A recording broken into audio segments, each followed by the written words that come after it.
Hey, thanks for checking out the video.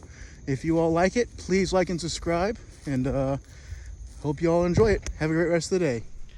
Hey y'all, hope you all are having a good day today. Just checking in here at the Museum of the Waxhaws.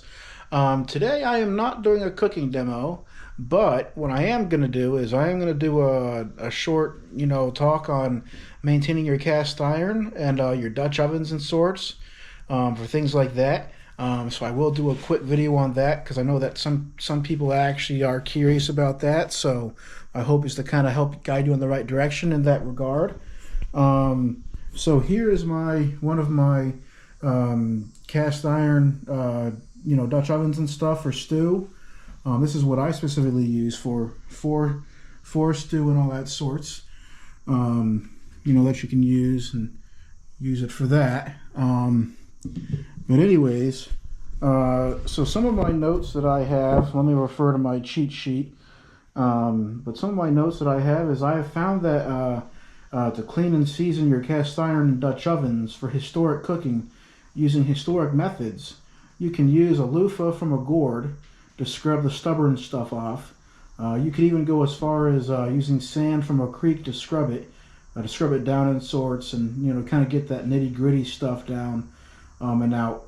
That's one thing that I found that you can do.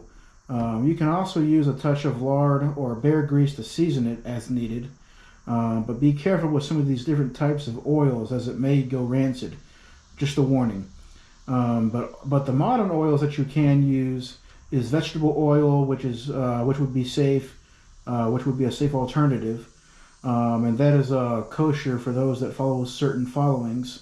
One of the things that you can also do is to clean your cast iron is getting a bunch of sliced apples and filling the cast iron or Dutch oven to the top and making it into a stew or to where it's mush, and that would help get rid of the rust.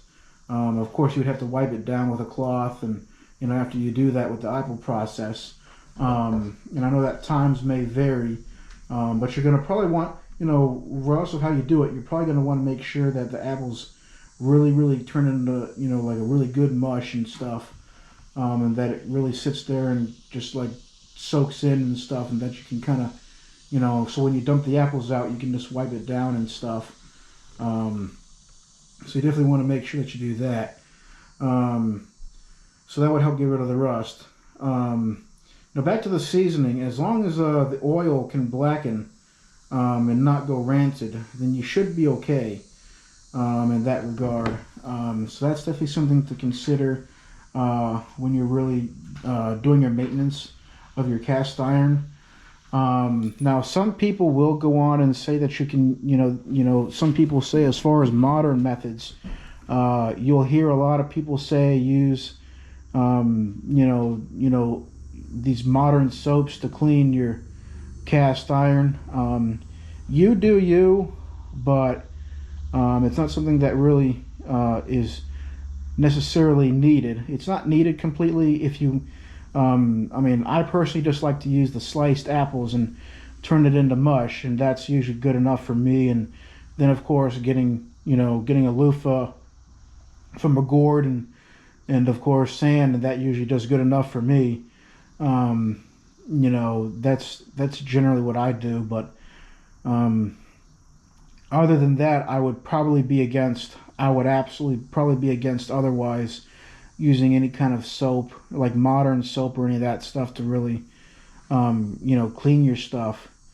But in the event that you do decide to go down that route, which again I would suggest not doing that, but in the event that you do, make sure that you do a really good job with rinsing it out, because you don't want to have that residue stay in the Dutch oven or the cast iron, because the pores will open and all that sorts. So you definitely want to make sure that you do a good job rinsing it out if you do decide to go that route. But other than that, that's pretty much the spiel on everything. If you have any questions, definitely go down to the comments, and if you like the video, please like and subscribe, and hope that you enjoyed it. And have a great, wonderful day.